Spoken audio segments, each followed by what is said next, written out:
Spawn die, spawn die, spawn die, spawn die, spawn die, spawn die!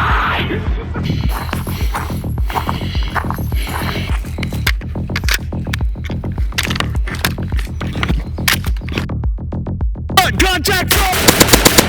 Moving, moving, moving! Reloading, reloading!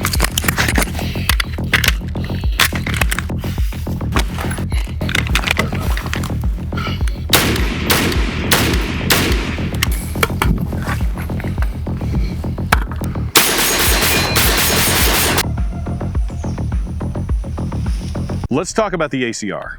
This is the once famed military replacement rifle. This is my personal one, as I said, that I've had for a decade. And it's been really in my safe for like the last 4 or 5 years as I've moved on to shooting other newer guns and rifles that have not been out of production. It has this cult following of people that may have played Call of Duty circa 2009 like myself, where if you guys did, you know the lethality of this gun in that game, and it became a favorite. One of the reasons that I purchased this 10 years ago was because of the love of the look of the rifle. I still love the look of it, and just the street cred, I guess you could say, that's important. But it has been caught up to by the industry. The question we want to ask and we want to try and answer today is it still relevant?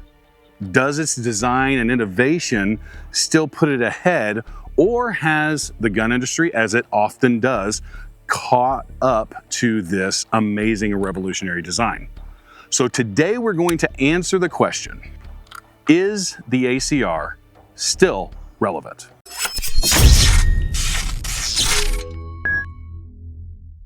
The history of this gun is really unique and somewhat checkered. It's a very controversial gun because of some of that past.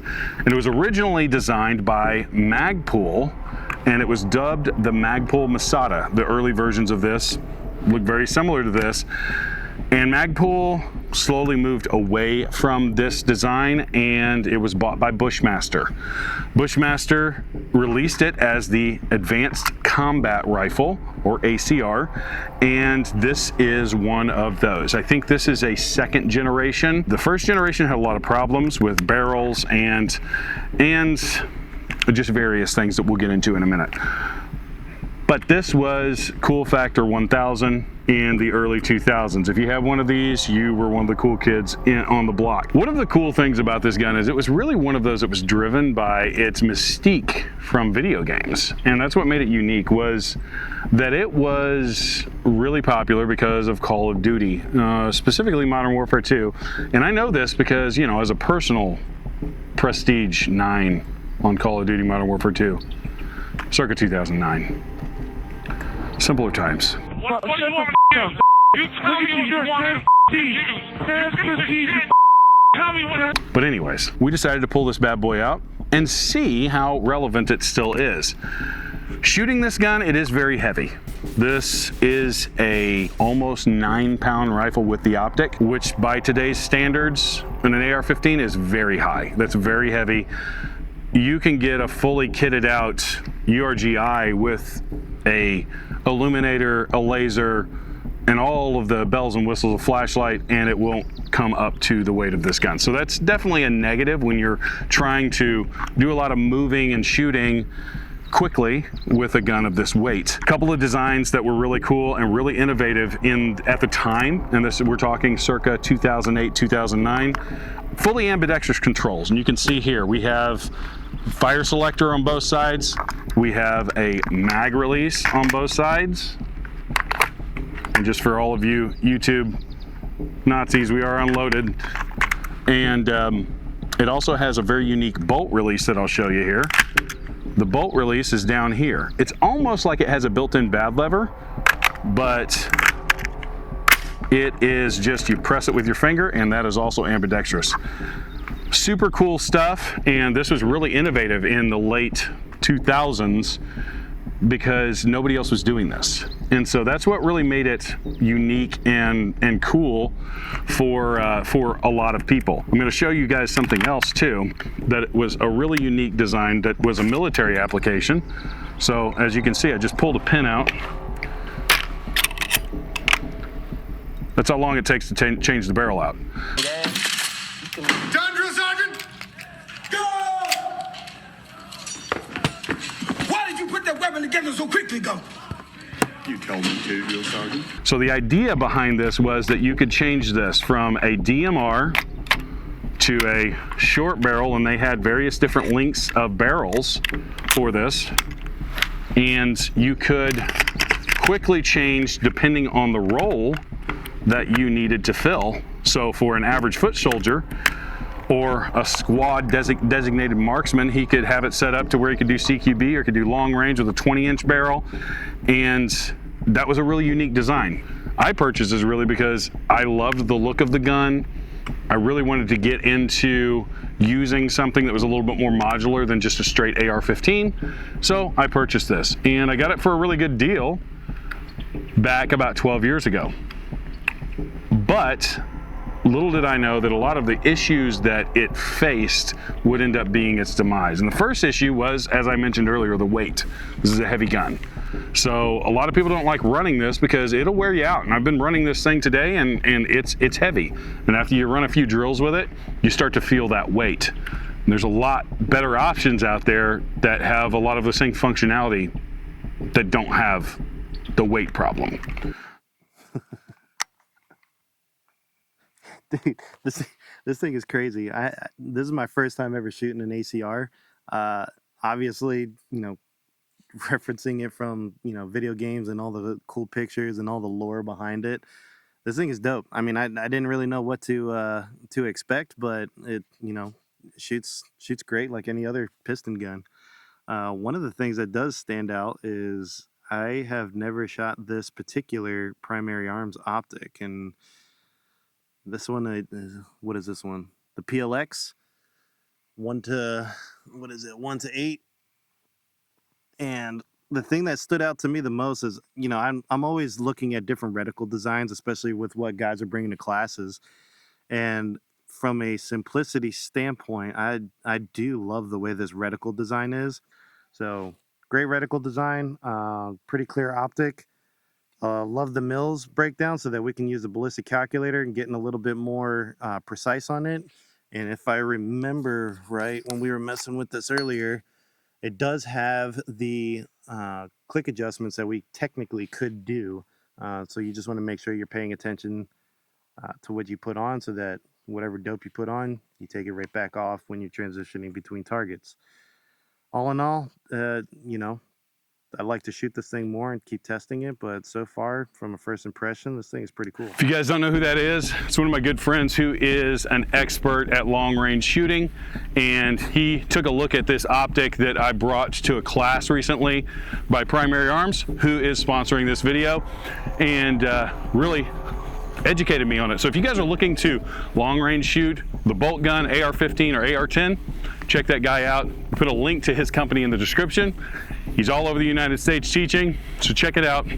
But let's get back to learning more about the ACR. The second problem was accuracy. This gun was not as accurate as it was promised. And I'll tell you this much, we zeroed this earlier today, and it's getting about 1.5 MOA groups, which is nowhere close to the precision level that was promised. And part of that had to do with just rifles at the time weren't as accurate as they are now. And the quick change barrel system, while cool, is also one of those where you don't get true locking to the upper receiver. And so that was a problem. And it was a problem for a while until they actually started making versions of this with an actual barrel that locked in and was screwed in and bolted in like a normal AR would be. But the quick change concept is really cool, and I think it's one of the more unique things about this rifle. But for combat accuracy, 1.5 MOA, not terrible for 300 yards and in. If you're wanting to reach out, like they said and promised, this thing could be a DMR style roll or SPR style roll. This is not the gun. This was a functional problem. The other one was the price. This was originally promised at about $1,200 to $1,500. When it released, it was closer to $2,000. And so the price tag promise did not get met. And this, we're talking early 2000s, so that price tag would be much higher now. You'd be looking for something in the like $2,500 to $3,000 mark, and for what you get, I really don't think that's worth it, considering you could buy a URGI for just over $2,000, and it's a killer weapon. The other one was reliability issues. Early models, not this one. This was a later model of the first style before they actually changed, had bolt issues, and they had bolts that were actually breaking on them. And this was fixed by Bushmaster, but it was not fixed fast enough for it to finally ultimately do this weapon in, because people were expecting a lot more than what they were getting from this rifle. Now, would I sell this rifle? I could probably sell this rifle for way more than what I paid for it, just because it's so scarce, and there's a lot of fanboys and nerds out there, like myself honestly, that would love to get their hands on one of these. I'll probably never sell this rifle, just because I think it's such a cool looking and unique rifle that it's just worth having a space in my safe, and every once in a while being able to pull it out and run it a little bit, because it is fun. Recoil impulse, because of the weight of it, it actually does help with recoil impulse. But would this be the first rifle that I pull out of my safe to go do some work? Nope, not even close. In fact, I don't even know if this would be in my top 5. Maybe not even in my top 10. It's a cool rifle, but the coolness does not make up for the functionality and the shortcomings that this rifle has. Now, where would this set if Bushmaster, as they teased, if they were just actually trying to get some stir in the industry, where would this sit, and what would they have to do to actually make this competitive in the market? They'd have to fix a few things. They'd have to fix the accuracy of the gun to be more in line with what we're seeing coming out of the modern AR market, modern military rifle market, where my stock Daniel Defense can reach to 600 yards consistently with an 18-inch barrel, and that's a $2,000 gun. So in order for them to actually be competitive in the market, they would have to make sure that the price point was competitive, and they fixed a lot of the accuracy issues with this weapon. Now, if they fix that and they brought it out in a competitive priced area, I think that there's a lot of people that would be cool with getting one of these. But if you're looking for something similar to this nowadays, PSA just came out with a Jackal. And if you look at the Jackal, it kind of resembles an ACR. A jackal! Jackal! It's a jackal! It looks like a jackal! Jackal! Jackal! It's a jackal! So if you wanted something that is in that $1,500 range, like the ACR was originally promised, you could probably get it with a PSA Jackal. That's not me plugging PSA. We weren't paid by them at all, but in all honesty, that's probably what I would look at, is something along those lines. Now, it doesn't have quite the cool modularity thing going on, but it does kind of look like it.